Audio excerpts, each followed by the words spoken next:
ಎಲ್ಲರಿಗೂ ನಮಸ್ಕಾರ. ನನ್ನ ಭಾಷಣದ ವಿಷಯ ಬಾರ್ಟ್ ಪ್ರಯಾಣ, ನನ್ನ ಅನುಭವ. ನಾನು ಸ್ಯಾನ್ ಫ್ರಾನ್ಸಿಸ್ಕೋ ಸ್ಟೇಟ್ ಯೂನಿವರ್ಸಿಟಿನಲ್ಲಿ ಮಾಸ್ಟರ್ಸ್ ಮಾಡ್ತಾ ಇರ್ತಕ್ಕಂತಹ ಕಾಲ. ಆಗಿನ್ನೂ ಕಾರ್ ಓಡ್ಸೋಕ್ಕೆ ಬರ್ತಾ ಇರಲಿಲ್ಲ.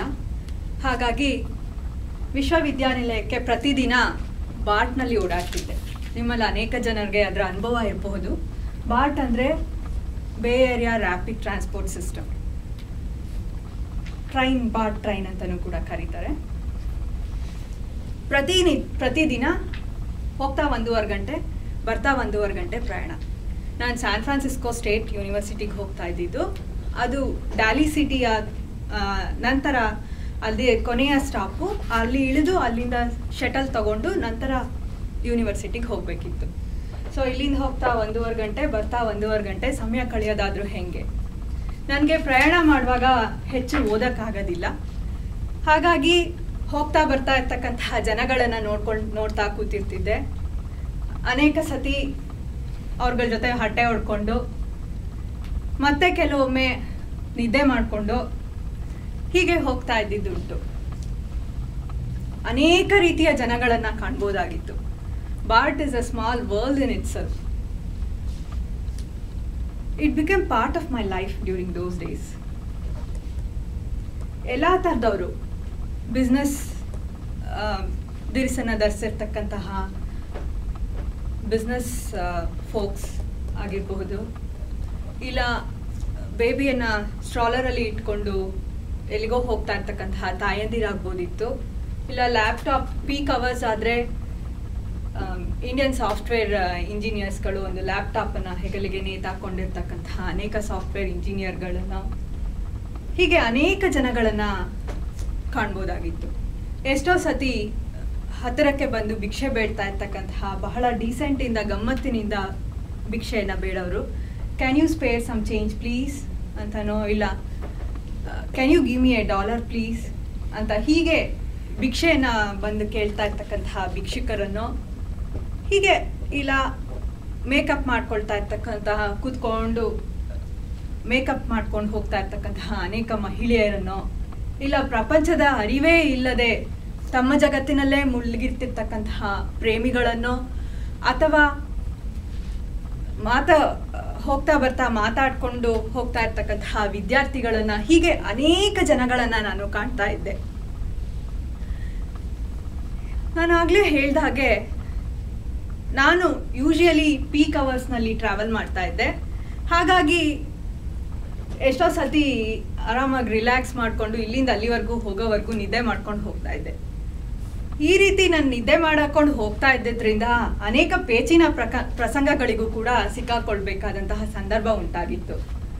ಒಮ್ಮೆ ಯೂಶುವಲಿ ಡ್ಯಾಲಿ ಸಿಟಿಯಿಂದ ಬರ್ತಕ್ಕಂತಹ ಬಾರ್ಟ್ ಯೂಶುವಲಿ ಬೇಫೇರ್ನಲ್ಲಿ ಒಂದು ಸ್ಟಾಪ್ ಇರುತ್ತೆ. ಅಲ್ಲಿ ಇಳಿದು ಜನಗಳು ನಂತರ ಫ್ರೀಮಾಂಟ್ ಟ್ರೈನನ್ನು ತಗೋಬೇಕಾಗಿರುತ್ತೆ. 7 ಗಂಟೆ ಆಯಿತು ಅಂತಂದರೆ ಡೈರೆಕ್ಟ್ ಟ್ರೈನ್ ಇರೋದಿಲ್ಲ ಫ್ರೀಮಾಂಟ್ಗೆ. ಹೀಗಾಗಿ ಬೇಫೇರ್ನಲ್ಲಿ ಇಳಿದು ಅಲ್ಲಿಂದ ನಾನು ಬಾರ್ಟನ್ನು ಚೇಂಜ್ ಆಗ್ತಾ ಇತ್ತು. ಒಮ್ಮೆ ಏನಾಯಿತು, ನಾನು ಹಾಗೆ ನಿದ್ದೆ ಮಾಡಿಕೊಂಡು ಕ್ಯಾಸ್ಟ್ರೋ ವ್ಯಾಲಿವರೆಗೂ ಹೊರಟೋಗಿದ್ದೀನಿ. ಎದ್ದು ನೋಡಿ ನಾನು ಎಚ್ಚೆತ್ತಾಗ ಕ್ಯಾಸ್ಟ್ರೋ ವ್ಯಾಲಿಯಲ್ಲಿದ್ದೆ. ಮುಂದಕ್ಕೆ ಹೋಗಿ ಆಗಿತ್ತು ಬೇಫೇರ್ನಿಂದ. ಸರಿ, ಅಲ್ಲಿ ನಾನು ಪುನಃ ಇಳಿದು ಅಲ್ಲಿಂದ ಸ್ಯಾನ್ ಫ್ರಾನ್ಸಿಸ್ಕೋಗೆ ಬಂದು ಪುನಃ ನನ್ನ ಟ್ರೈನ್ ತಗೊಂಡು ನಾನು ಮನೆಗೆ ಬರೋ ಅಷ್ಟೊತ್ತಿಗೆ 8:00 ಮನೆಗೆ ಸೇರ್ತಾ ಇದ್ದವಳು. ಆ ದಿನ ನಾನು ಮನೆ ಸೇರಿದಾಗ 10 ಗಂಟೆ. ಇನ್ನೊಮ್ಮೆ ಈ ರೀತಿ ನಾನು ನಿದ್ದೆ ಮಾಡುವ ಅಭ್ಯಾಸದಿಂದಾಗಿ ನನ್ನ ಸೆಲ್ಫೋನನ್ನು ಕೂಡ ಕಳ್ಕೊಂಡಿದ್ದೆ. ಹೀಗೆ ಅನೇಕ ರೀತಿಯ ಪೇಚಿನ ಪ್ರಸಂಗಗಳಿಗೆ ಸಿಕ್ಕಾಕೊಳ್ತಾ ಇದ್ದೆ. ಈ ಬಾರ್ಟ್ನಲ್ಲಿ ಇನ್ನೂ ನಾನು ಆಗಲೇ ಹೇಳ್ದಾಗೆ ಎಷ್ಟೋ ರೀತಿಯ ವಿಷಯಗಳು ಕಂಡುಬರ್ತಾ ಇತ್ತು. ಅಮೇರಿಕಾದಲ್ಲಿನ ಬಡತನ ಕೂಡ ನನಗೆ ಬಾರ್ಟ್ನಲ್ಲೇ ಮೊದಲನೇ ಬಾರಿಗೆ ತಿಳಿದಿತ್ತು. ಒಮ್ಮೆ ಏನಾಯಿತು ಅಂತಂತಂದರೆ, ಫ್ರೀಮಾಂಟ್ನಲ್ಲಿ ಹತ್ತಿರ್ತಕ್ಕಂತಹ ಕೆಲವು ಜನಗಳು ಡ್ಯಾಲಿ ಸಿಟಿ ಬಂದರೂ ಕೂಡ ಇಳಿಲೇ ಇಲ್ಲ.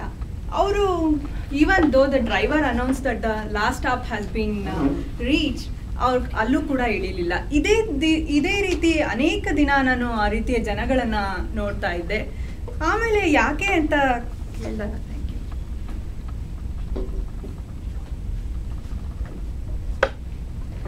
ಯಾಕೆ ಅಂತ ಕೆಲವು ದಿನ ಅಬ್ಸರ್ವ್ ಮಾಡಿದ್ಮೇಲೆ ತಿಳಿದು ಬಂದಿದ್ದೇನು ಅಂತಂದರೆ, ಅವ್ರುಗಳಿಗೆ ಮನೆ ಇರ್ತಿರ್ಲಿಲ್ಲ. ದೇ ಆರ್ ಹೋಮ್ಲೆಸ್, ಮನೆ ಇಲ್ದಕ್ಕಂತಹ ಜನಗಳು ಬಾರ್ಟನ್ನಲ್ಲಿ ಒಮ್ಮೆ ಹತ್ತಿ ಪುನಃ ಅದು ಎಂಡ್ ಸ್ಟಾಪ್ ರೀಚ್ ಆದರೂ ಕೂಡ ಅಲ್ಲೇ ಮಲ್ಕೊಂಡಿರೋದು ಹಾಗೆ ಮಾಡ್ತಾಯಿದ್ರು.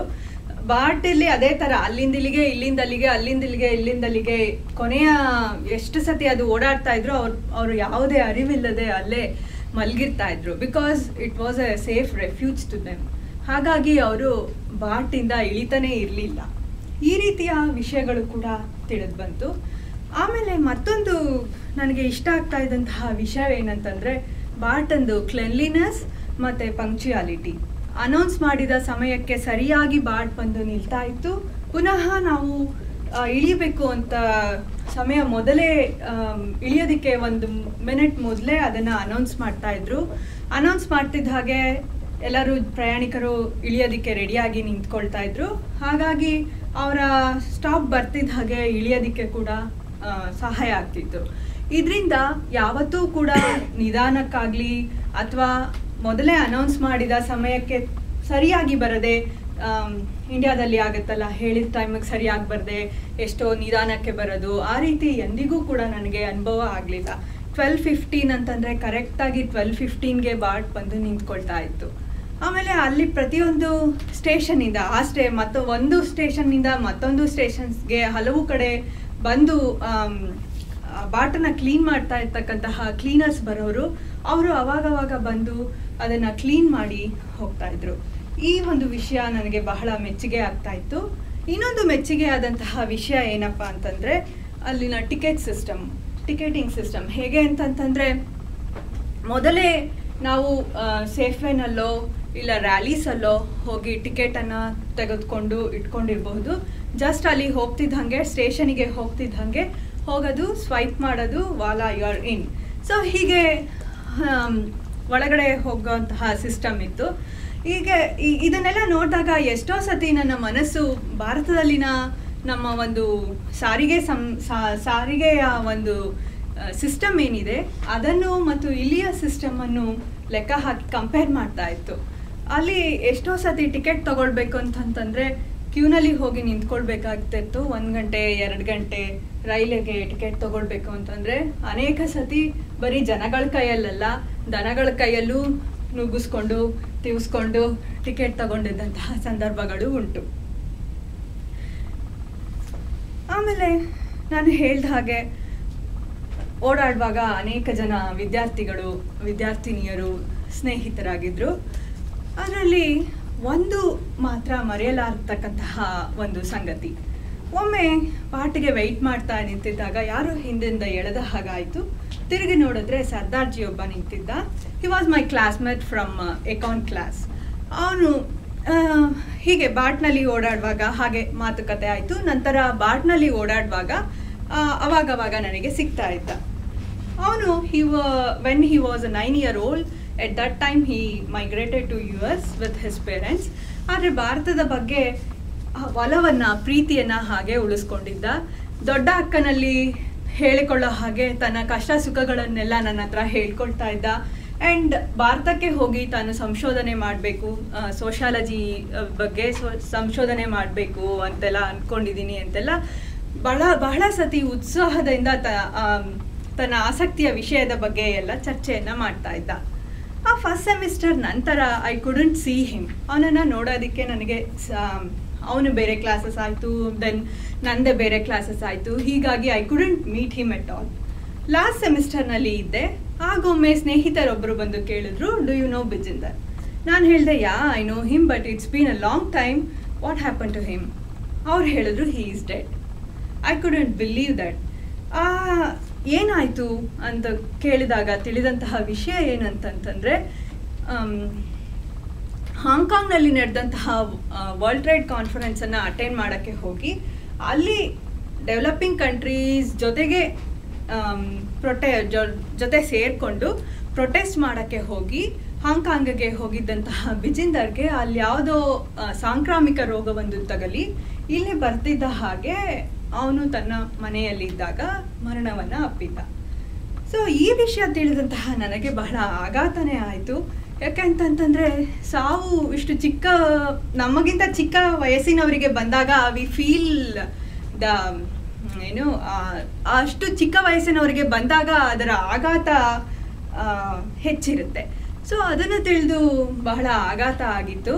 ಆಗ ಸಂದೇಹ ಸಿಕ್ಕಿದಂಥ ನನ್ನ ಒಂದು ಏನು ಪ್ರಶ್ನೆಗಳಿಗೆ, ಸಾಯುವಾಗ ಆತ ಯಾರೂ ಇರಲಿಲ್ಲ, ಅವನಿಗೆ ಒಬ್ಬನೇ ಸತ್ತಿದ್ದ.